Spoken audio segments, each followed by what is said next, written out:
qui est organisé par le mouvement associatif Hauts-de-France dans le cadre de nos missions autour de l'engagement bénévole et du DLA, le dispositif local d'accompagnement. Donc rapidement, pour introduire un petit peu les propos qui vont être dits, c'est un webinaire qui s'inscrit dans un cycle dans lequel nous abordons différentes thématiques à travers deux regards. Un premier plutôt avec voilà, une contextualisation liée au sujet, et puis un second qui vient compléter ce premier avec des témoignages de pratiques très concrètes de certaines associations voilà, qui viennent apporter leurs expériences et montrer un petit peu les actions en lien avec la thématique. Donc aujourd'hui, on est bien dans le témoignage avec la thématique de la jeunesse. Et puis, nous aborderons dans des prochains webinaires celle du handicap et de l'égalité femmes-hommes. Très rapidement, nous avons fait le choix de parler d'inclusion parce que malgré la bienveillance dont font preuve les associations, c'est parfois difficile de penser une inclusion au sens large. Voilà, en tant qu'association, on n'est pas déconnecté des quotidiens, des rapports de pouvoir, de domination qui se jouent en société et voilà, peuvent également s'exercer dans nos instances associatives. Euh, mais c'est justement parce que certaines associations aimeraient progresser dans leur pratique et ne savent pas toujours comment s'y prendre que nous avons mis en place ces webinaires avec voilà, la volonté d'accompagner les associations sur ce chantier en montrant qu'il existe des outils, des dispositifs, des formations, des actions pour accompagner ces changements. Donc, comme je disais, on est actuellement sur la thématique de la jeunesse et de l'inclusion des jeunes dans les instances associatives et dans l'engagement bénévole. La semaine dernière, nous avons abordé donc plutôt le contexte lié à ça et aujourd'hui, on reçoit deux associations, la Maison des associations d'Amiens et le STAJ, donc avec Candice et Sébastien. Alors, Sébastien n'est pas encore arrivé pour le moment. Du coup, voilà, je vais laisser dans un premier temps la parole à Candice qui va voilà, nous parler un peu de la manière dont la Maison des associations d'Amiens Métropole s'adapte sur ces questions-là pour rendre voilà, les outils qu'elle met en place plus accessibles à destination des jeunes. Comment voilà, il y a une adaptation au niveau des attentes et des envies et des besoins des jeunes qui sont accompagnés. Euh, Vous pouvez poser vos questions dans le chat pendant que Candice parlera. C'est aussi, on fera un petit temps à la fin de sa présentation au cours duquel vous pourrez aussi prendre le micro et puis poser vos questions de vive voix. Enfin, voilà. Sentez-vous libre de faire des remarques ou de poser des questions dans le chat ou de vive voix quand Candice aura terminé. Voilà, et du coup, je laisse la parole à Candice et je la remercie une nouvelle fois d'être présente aujourd'hui. Merci beaucoup, Louise, pour cette belle introduction. Bonjour à toutes. Il me semble qu'on est, oui, on est toujours voilà, entre femmes. Donc voilà, ça va être un petit webinaire, voilà, majorité, enfin principalement féminin. Je suis chargée de projet engagement et jeunesse à la Maison des associations d'Amiens Métropole. Voilà, arrivée depuis 1 an et donc on a développé l'axe jeunesse et accompagnement des jeunes voilà, au cours des dernières années. Notamment au travers donc, de différents outils et un outil qui a été évoqué la semaine dernière, si vous étiez présente pendant l'intervention du CRAGEP, qui est le CFGA. Donc, c'est le certificat de formation à la gestion associative. Le CFGA, c'est une formation, un temps de formation qui permet de monter en compétence sur toutes les bases de la gestion d'une association, de la création d'associations jusqu'à l'organisation d'événements, en passant par la gestion comptable d'une asso. Voilà, on acquiert toutes les bases concernant la gestion d'une association. Et donc, on a, depuis 3 ans, organisé un CFGA à destination des jeunes volontaires en service civique. Voilà, en général, le CFGA il est à destination d'un tout public. On a trouvé donc que ça faisait sens que ce soit à destination de jeunes volontaires en service civique parce que la plupart d'entre eux font leur volontariat dans des associations et que c'était important qu'ils puissent aussi comprendre le fonctionnement des assos dans lesquels ils allaient s'investir pendant plusieurs mois. Voilà, ça nous a amené à penser aussi des adaptations puisqu'on organise un CFGA tout public et donc voilà, sur ces questions de comment être plus inclusif et mobiliser les jeunes, on a porté une réflexion sur comment on pouvait s'adapter, alors aussi bien au niveau de nos outils, mais aussi en termes de disponibilité et de temporalité. Parce que, en effet, pour beaucoup de jeunes, ils sont dans une période assez charnière, de leur vie, parfois entre les études, entre l'orientation, et des décisions à prendre pour, leur avenir professionnel. Voilà, avec des emplois du temps, très chargés, hein. Je suis intervenue, hier, enfin, on a intervenu avec, une de mes collègues hier dans un lycée. Il y a des lycéens qui ont des semaines à 48 heures quand même, c'est pas rien. Donc tout ça, ça suppose aussi, de l'adaptation. Nous, on est partis sur, un format hybride. Donc le CFGA en temps normal, on est sur, 30 heures, hem, 30 heures de théorie et 120 heures de pratique et donc nous, on s'occupe de la partie uniquement théorique et on a proposé 10 heures en distanciel et 20 heures en présentiel. Voilà, sur, des timings, voilà, assez répartis. Une session, une journée de formation, par mois répartie sur 4 mois et donc 10 heures en distanciel grâce à un outil, qui s'appelle, EVA. Donc c'est un outil, e-learning, un outil de formation en ligne, voilà, qui permet, d'être accessible facilement depuis chez soi. Voilà, qui permet aussi, d'avoir un complément, avec des petits quiz, accès à des vidéos, sur, YouTube pour venir compléter, cette montée en compétences. Voilà un petit peu sur le CFGA. Alors sur d'autres adaptations qu'on n'a pas pu mettre en place, mais qui, rentrent aussi dans cette volonté qu'on a eue de pouvoir, heu, accompagner au mieux, les jeunes, quant à leurs envies et leurs besoins. Ça a été dans l'accompagnement, des étudiants, puisqu'on est en partenariat avec, l'université de Picardie Jules Verne, où on accompagne les associations étudiantes. Donc on organise des temps de permanence, sur des horaires adaptés, donc entre 17 heures et 20 heures, pour qu'ils puissent, poser leurs questions, avoir un accompagnement en direct, en présentiel ou en distanciel, si c'est pas possible en présentiel pour eux, sur, tout ce qui va concerner la gestion de leur association, les demandes de subventions, les organisations de leur événement. Hem Et donc on leur a posé la question de: «Est-ce que déjà ce serait pertinent pour eux, de participer à un CFGA? Et si tel était le cas, sous quelle forme ce serait, le plus adapté pour eux?» Donc on a organisé un petit temps d'animation qu'on a appelé «Mon CFGA idéal». Voilà, où on les a questionnés sur, les périodes, idéales pour réaliser un CFGA. Est-ce que sur un samedi, c'était peut-être, plus facilitant, que, en semaine après les cours? Est-ce qu'il fallait une majorité en distanciel? Enfin voilà, tout un ensemble de questions. Est-ce que le format distanciel est adapté ou est-ce que le présentiel est à privilégier? Hem Et auquel cas, comment? Sur quels horaires? Donc voilà, on n'a pas encore pu mettre en place ce CFGA, mais en tout cas, on les a questionnés, sur ce qui serait le plus facilitant pour eux de leur côté.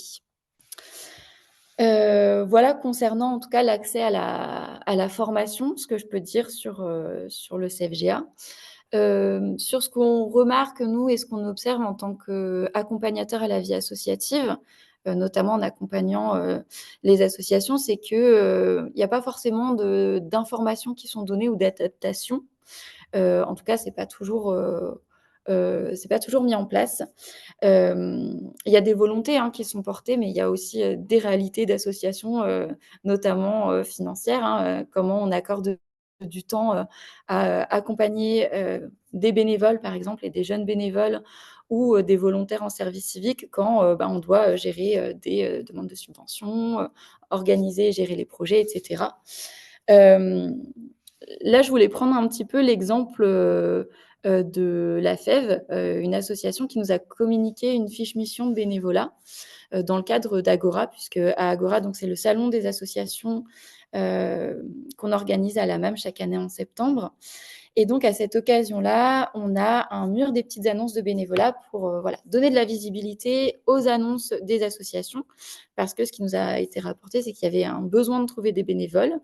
Donc voilà, on essaie de donner un petit peu de visibilité à leur mission de bénévolat. Et la FEV, dans la communication de sa fiche mission, a fait un petit topo sur les intérêts pour le bénévole à s'engager dans leur asso.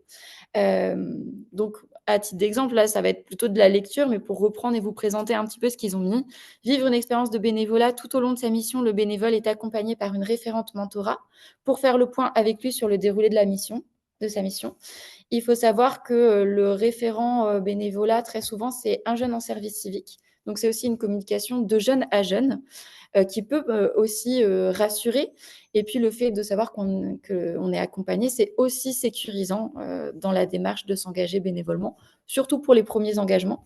Quand on est un petit peu rodé et habitué à s'engager, ça va peut-être plus de soi, mais en tout cas, pour les premiers engagements, moi, j'ai des témoignages, en tout cas, de jeunes qui me disent que ça les rassure. Autre intérêt qu'ils présentent dans leur mission de bénévolat, c'est d'acquérir des compétences, organisation, créativité, écoute, au début et à la fin de la mission. Le bénévole peut réaliser un bilan de compétences pour prendre conscience des compétences acquises. Donc là, je cite vraiment ce qu'ils ont noté dans leur fiche mission. Donc voilà, il y a aussi une présentation des apports qu'il pourra y avoir pour le jeune qui s'engage. Et puis, tout un topo sur la valorisation de son engagement dans un parcours scolaire, par exemple en présentant l'UE engagement pour les étudiants de l'UPJV, donc les crédits ECTS qui avaient été présentés par le CRAGEP la semaine dernière comme un moyen de valoriser aussi son engagement. Donc voilà, ça peut être des petites choses à mettre en place qui peuvent être assez efficaces pour, d'une part, rassurer, sécuriser et aussi montrer les plus qu'il peut y avoir à venir rejoindre son association. Après, n'hésitez pas à poser des questions si vous souhaitez qu'il y ait des compléments sur ça ou sur peut-être des choses un petit peu plus spécifiques à vous, vos réalités d'association.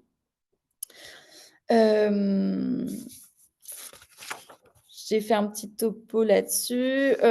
D'autres petites choses que, alors nous, on a mis en place au sein de la MAM dans le cadre de l'accompagnement et de l'accueil des jeunes.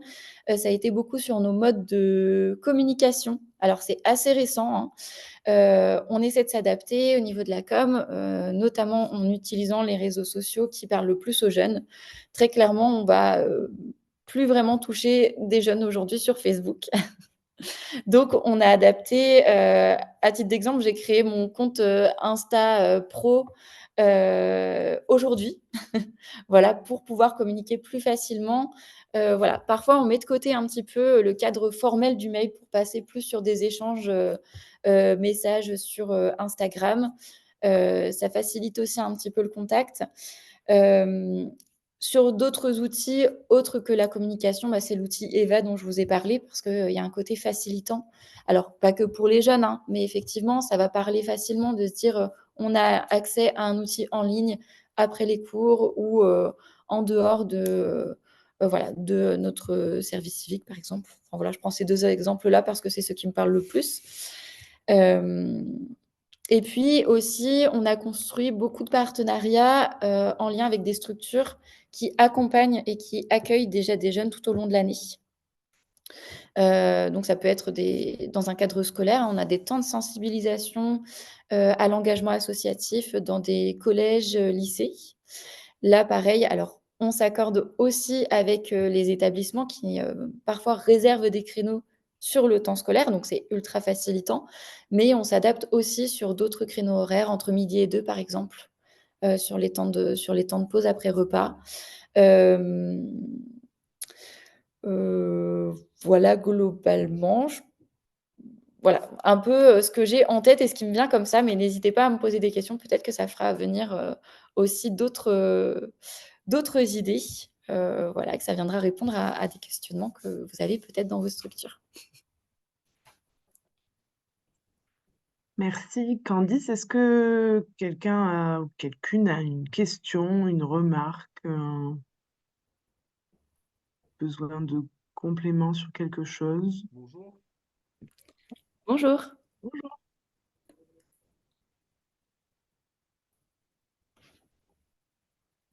Ah, le micro coupe et se remet et recoupe.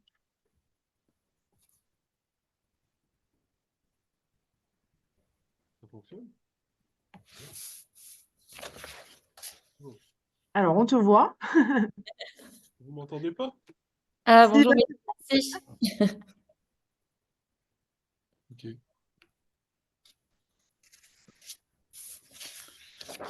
Bon, si vous avez des questions, même après, n'hésitez pas.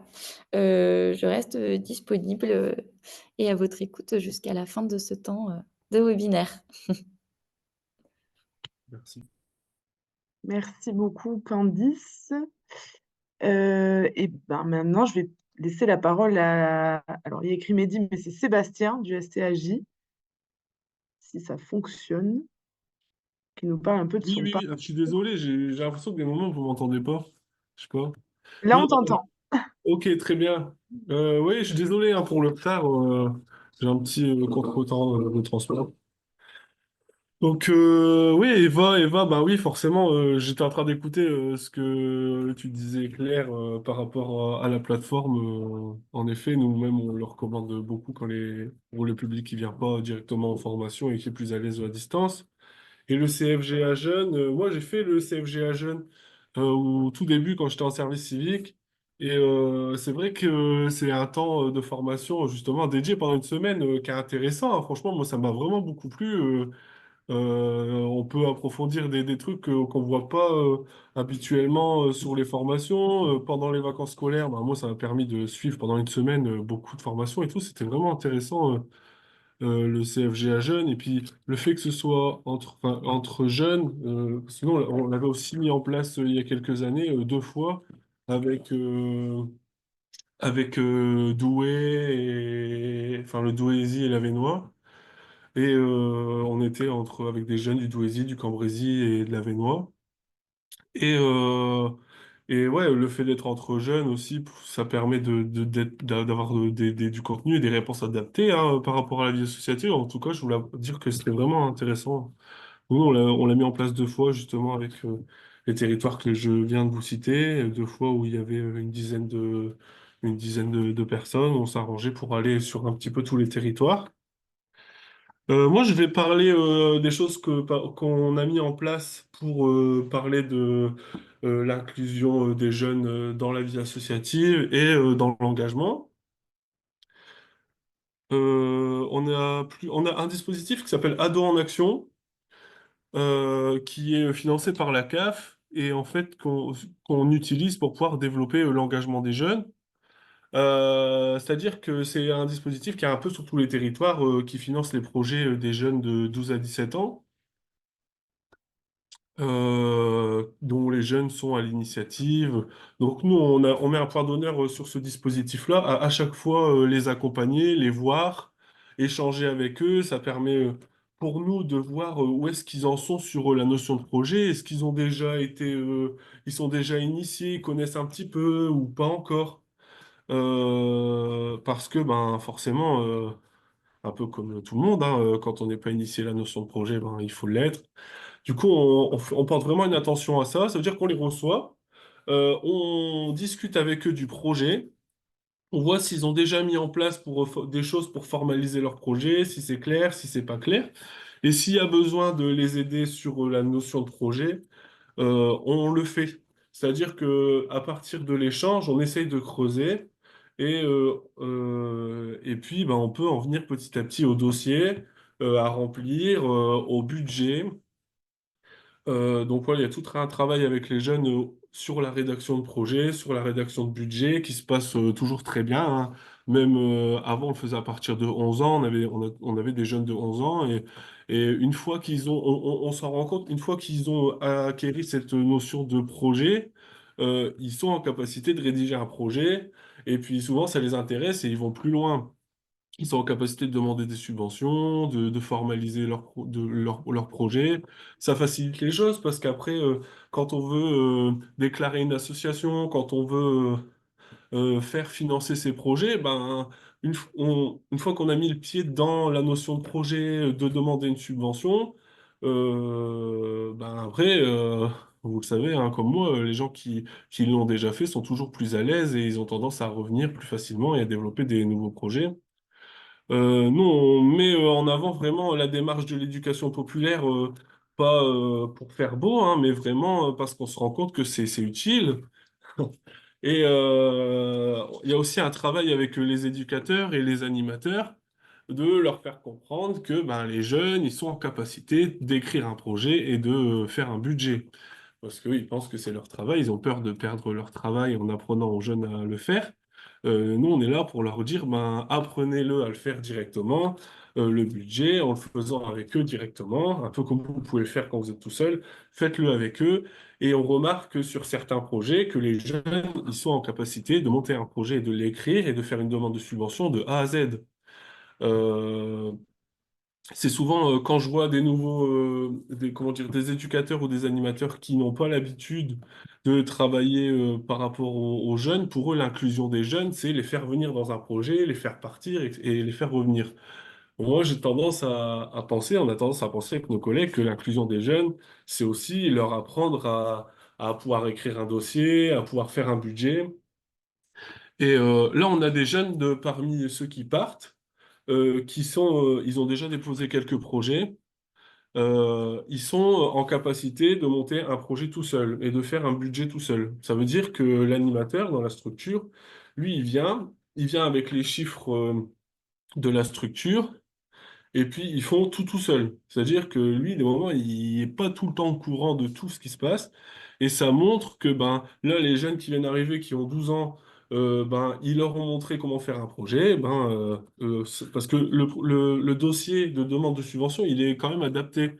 Ça veut dire que les questions que nous, on peut voir habituellement sur les besoins matériels, sur les moyens d'évaluation quantitatifs, qualitatifs, etc., les questions sont posées autrement. Ça veut dire qu'en fait, on leur pose des questions comme si on leur parlait. On va leur dire, oh, voilà, quels moyens, quand on va mettre, quels moyens matériels avez-vous sollicité pour faire votre événement? Avez-vous des salles? Avez-vous du matériel qui vous a été prêté, que vous avez dû louer, etc. On précise tout ça.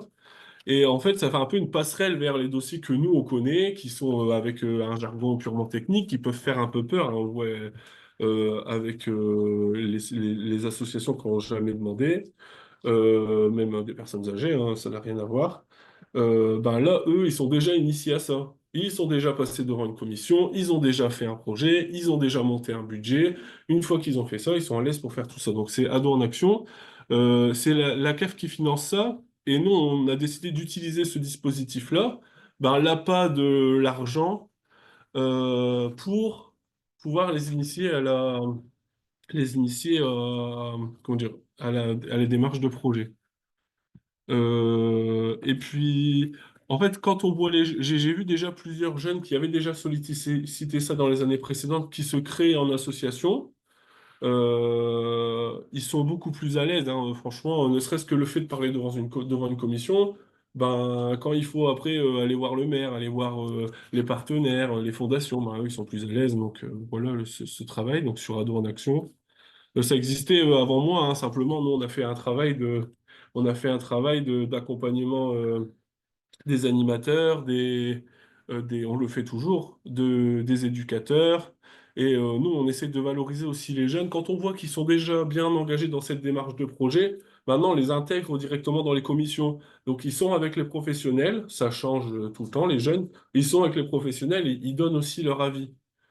Donc, ça peut paraître. Donc, ils sont là avec des professionnels. Il y a la CAF, il y a des responsables des centres sociaux, il y a des éducateurs, et eux, ils sont là parmi eux. Et en fait, ça leur permet aussi de montrer que leur avis est légitime. Ça rassure les jeunes qui passent en commission, parce qu'ils voient des jeunes, et en même temps, on les valorise parce qu'on leur permet d'être dans une commission avec des professionnels.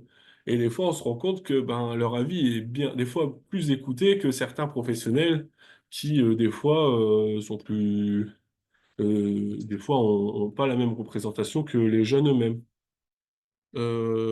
Donc ça, c'est le dispositif Ado en action. Je sais pas, j'ai combien de temps pour présenter ce qu'on a fait, parce qu'on a fait beaucoup de choses. Ben, jusqu'à pour avoir un peu le temps d'échanger après, jusqu'à 35, 40 max. Ok, d'accord. On a travaillé autrement aussi pour revaloriser l'engagement des jeunes. On a fait une exposition l'année dernière avec qu'on a fait financer par la Massif et par nous. C'était une exposition. On est allé avec un photographe et donc on a appelé Jeune ESS. On est allé avec un photographe et un professionnel qui travaille dans une radio associative. Et on est allé rencontrer des jeunes qui travaillent dans l'ESS.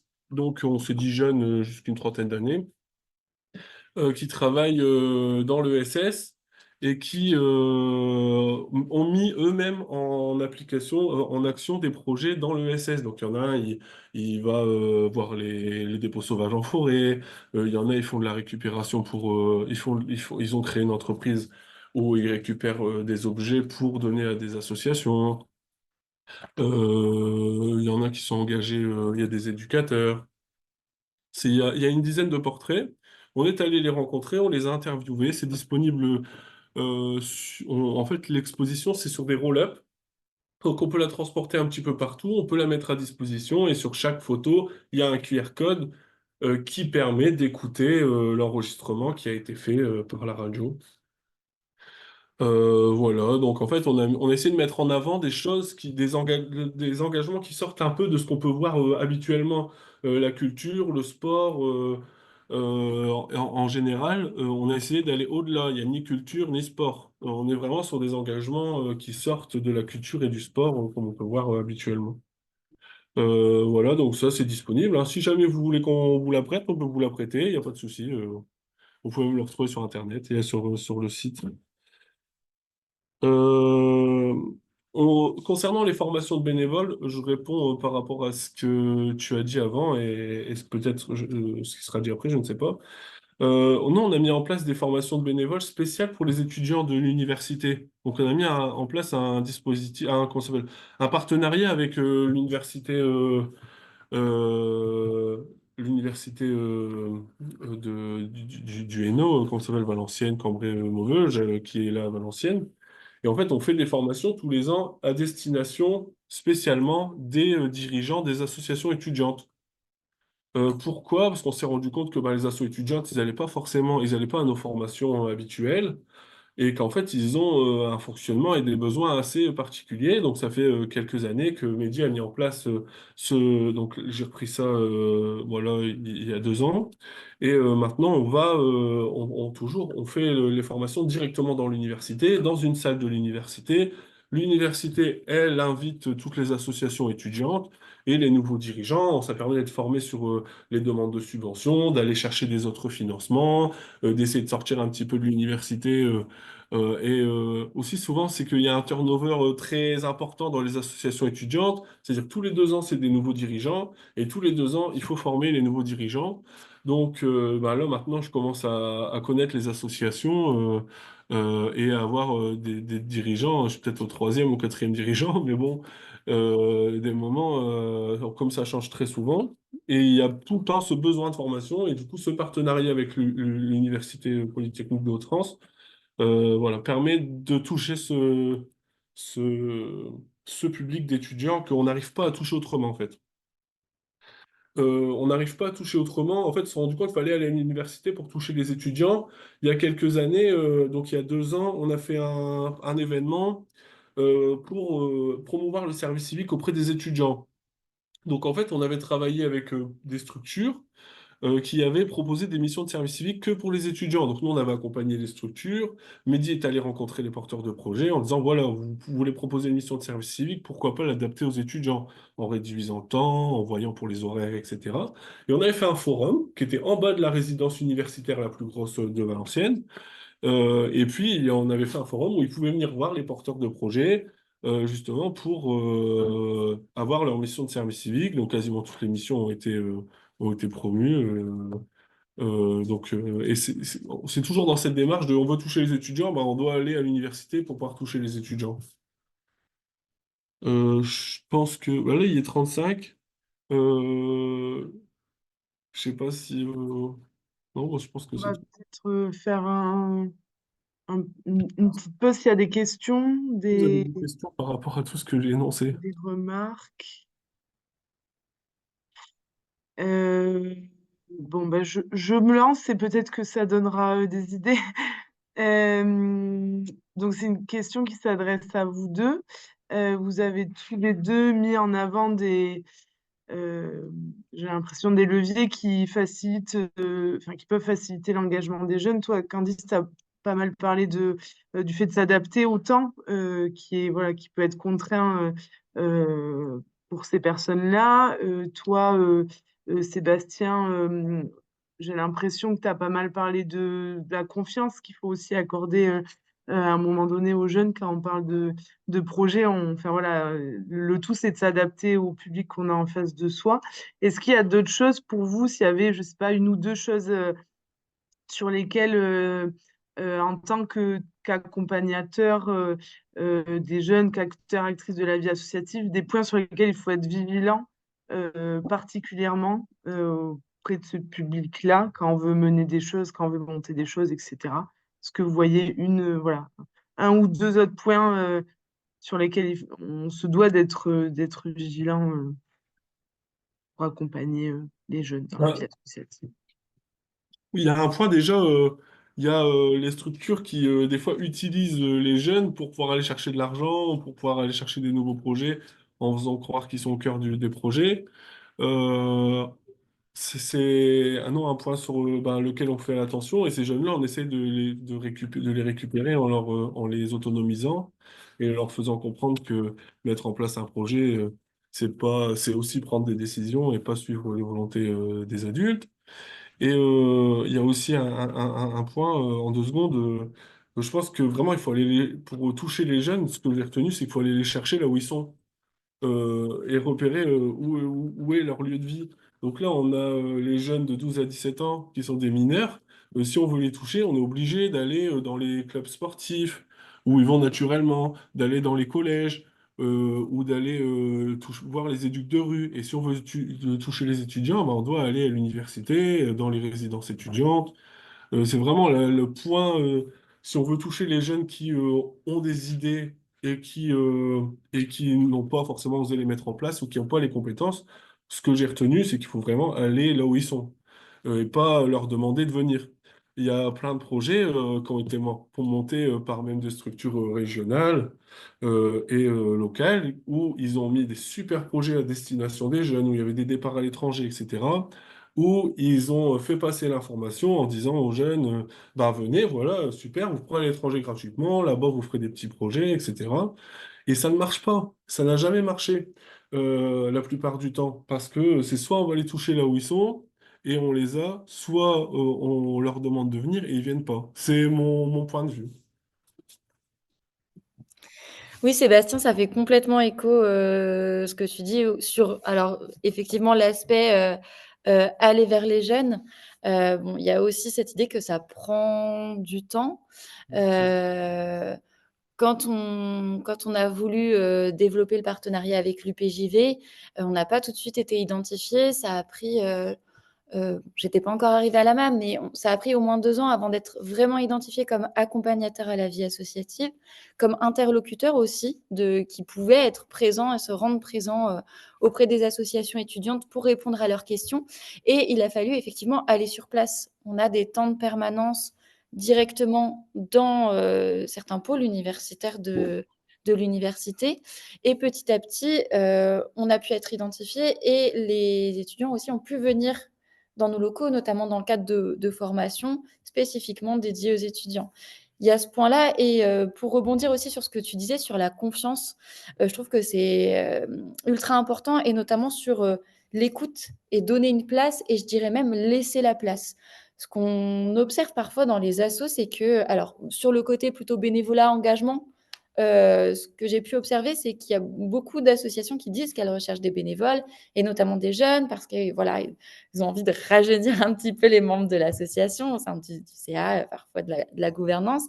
Euh, mais il n'y a pas de, voilà, il y a pas d'écoute, la place n'est pas forcément laissée, la montée aussi, la prise de responsabilité des jeunes n'est pas permise ou proposée. Et il y a un peu ce truc de, bah voilà, on veut du monde parce qu'on veut des bras, mais on ne veut pas être à l'écoute de nouvelles propositions, de nouvelles idées. Donc, oui, sonder les jeunes sur leurs envies, sur ce qu'ils veulent mettre en place. C'est ultra important parce que finalement, on se rend compte que, contrairement à ce qui peut être dit, et il y a plein de choses à déconstruire aussi sur l'engagement des jeunes. Il y a beaucoup d'idées préconçues et d'idées reçues. Contrairement à ce qu'on dit ou ce qu'on laisse entendre, les jeunes s'engagent, mais pour certains, je pense qu'ils se sont découragés de ne pas avoir été écoutés et ils montrent leur projet. Voilà, parfois, ils n'attendent pas après d'autres structures déjà existantes pour voilà, donner vie à des projets qui leur tiennent à cœur. Donc voilà, je pense que l'écoute, ouais, elle a une place très importante, et laisser la place, parfois un peu lâcher son bébé, quoi, si je peux dire, voilà, pour un peu d'ouverture, et voilà. Et ça rentre aussi dans cette idée d'être plus inclusif derrière.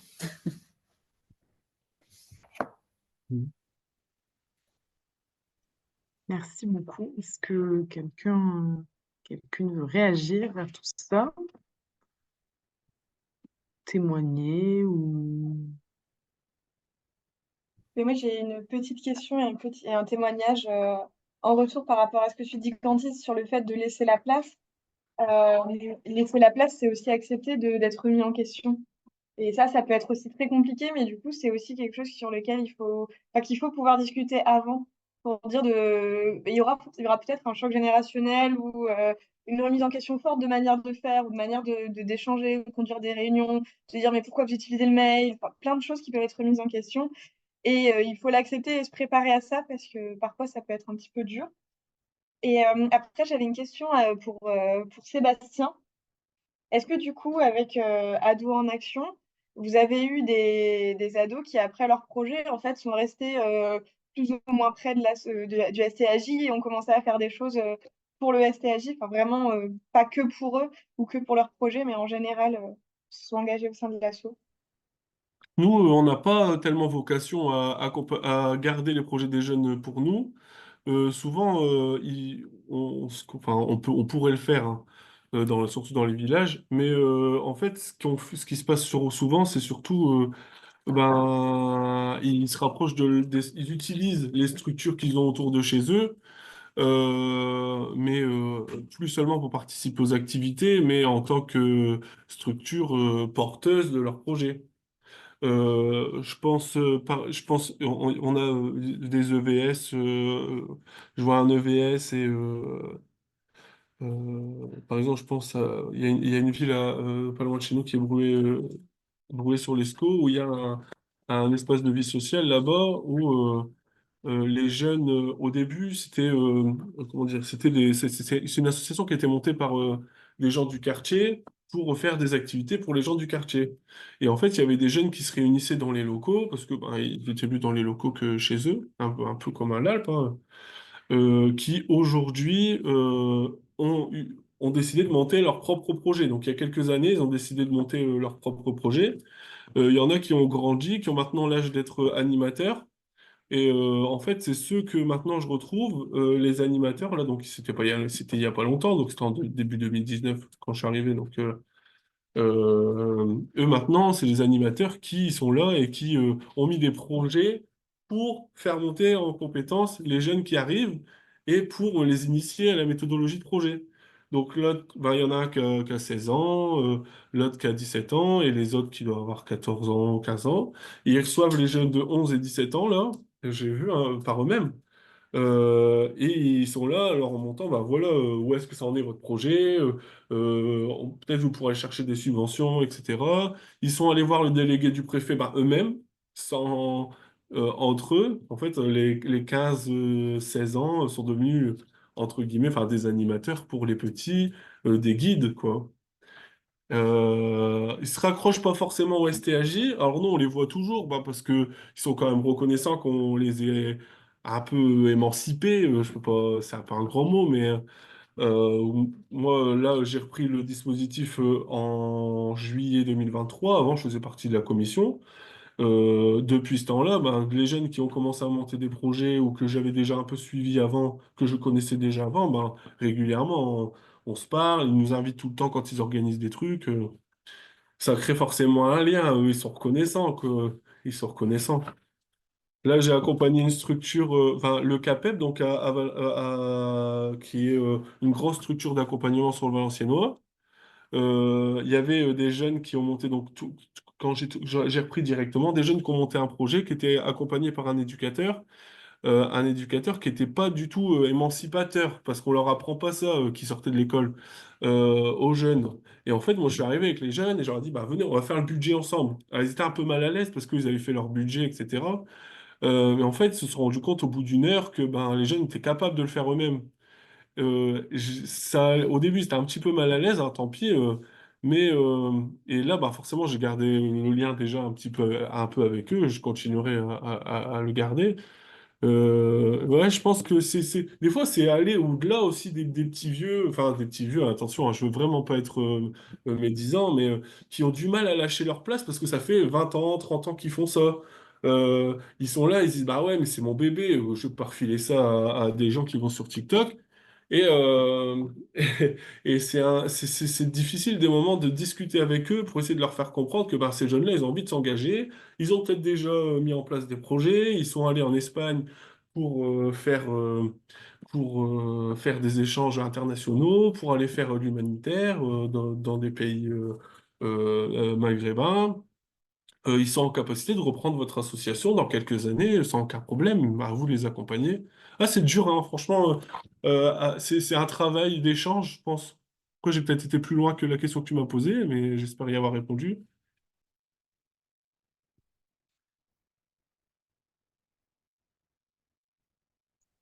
Merci beaucoup. S'il n'y a pas d'autres questions, on va terminer ce webinaire par une rapide présentation des dispositifs qu'on porte au mouvement Asso en lien avec...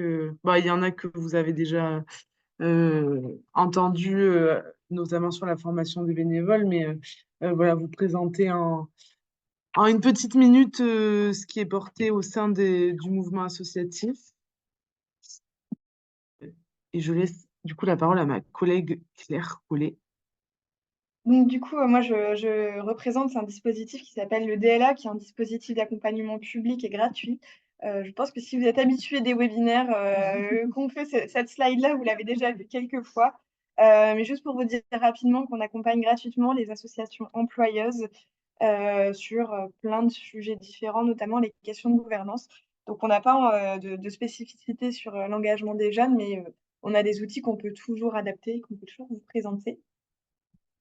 La slide suivante, d'habitude, c'est moi qui la présente également sur le guide asso, mais puisqu'on a Candice, je te propose peut-être d'en dire un ou deux mots si c'est OK pour toi, puisque tu es toi-même, parce que tu es une digne représentante du réseau. Alors, ce serait plutôt la spécificité de ma collègue Anne-Élodie. Dans les grandes lignes, et là tu me corriges si je me trompe, Claire, Guidasso, c'est un réseau de structures accompagnatrices à la vie associative sur 3 niveaux. Donc, ce ne sont pas forcément des structures avec un statut asso, hein. Il peut y avoir, il me semble, des collectivités, par exemple, qui peuvent être guides asso sur différents niveaux d'accompagnement ou orientation. Donc, il va y avoir des guides asso plus spécialisés sur des thématiques en particulier, culture, sport, par exemple, des guides asso orientateurs. Voilà, accompagnement, enfin bon, je suis moins au point que ma collègue, mais je te laisse compléter, Claire, pour que ce soit peut-être un petit peu plus clair. Oui, bah du coup, alors comme disait Candice, l'idée, c'est que là, vous avez une carte où il y a plein de petits points, et donc chaque point est un interlocuteur guide asso, et donc l'idée, c'est que vous puissiez aller voir la personne la plus proche de vous. Donc là, évidemment, on n'a pas pu vous mettre les coordonnées de tout le monde parce que sinon, ça n'aurait pas été lisible, mais vous avez une carte sur le site guidasso-hdf.org. Et donc, il ne faut pas hésiter à aller les contacter. Donc, il n'y a pas de condition d'accès, parce que je vous parlais du DLA où il faut être employeur. Sur le Guidasso, il n'y a pas nécessairement besoin d'être employeur. Et enfin, on termine par l'Inclusive Score. Donc, c'est un peu le point de départ à ces webinaires aussi. Donc, c'est un outil en ligne qui permet de se poser des questions sur ces pratiques associatives. Donc, en abordant trois grandes parties, une qui concerne plutôt son projet associatif, une sur sa capacité à être ouvert à toutes et tous, et une sur les pratiques existantes dans la gouvernance de l'association. Donc l'idée, c'est de répondre à un questionnaire qui va donner un nombre de points. C'est pas tant ça le plus important. Ce qui est intéressant, c'est qu'après ce questionnaire, il y a une série de ressources qui réabordent en fait les questions qui ont été évoquées via ce questionnaire. Voilà, pourquoi pas aller un peu plus loin sur certaines questions, par exemple liées à la jeunesse, au handicap, à comment, en tant que asso basé, je sais pas, à Lille, je m'adapte à une personne qui vient d'un autre pays, qui parle pas forcément français, mais qui aimerait s'engager dans mon association. Enfin voilà, c'est plein de petites questions comme ça qui permettent de un peu s'auto-évaluer et de conscientiser voilà, les pratiques qu'on a dans son association qui peuvent être plus ou moins inclusives. Voilà, donc inclusivescore.org. Il me semble, si je ne dis pas de bêtises, mais dans tous les cas, on vous enverra l'ensemble des ressources qui ont été présentées aujourd'hui, à la fois par Candice, Sébastien et nous au sein du mouvement associatif. Et voilà, il est 12h52, il se fait faim. Donc, je remercie une nouvelle fois Candice et Sébastien pour leur intervention très concrète. Et puis voilà, merci beaucoup d'avoir participé aujourd'hui. Donc, comme je vous disais, on mettra en ligne ce webinaire pour permettre aux personnes qui ne pouvaient pas être là d'y assister. Et on vous enverra l'ensemble des ressources. Et voilà. Bon appétit. Merci beaucoup. Beaucoup. Au revoir. Merci. Bon Bon après-midi, après-midi. au revoir. Merci. Au revoir, Au bon revoir. après-midi. Bon appétit. Merci.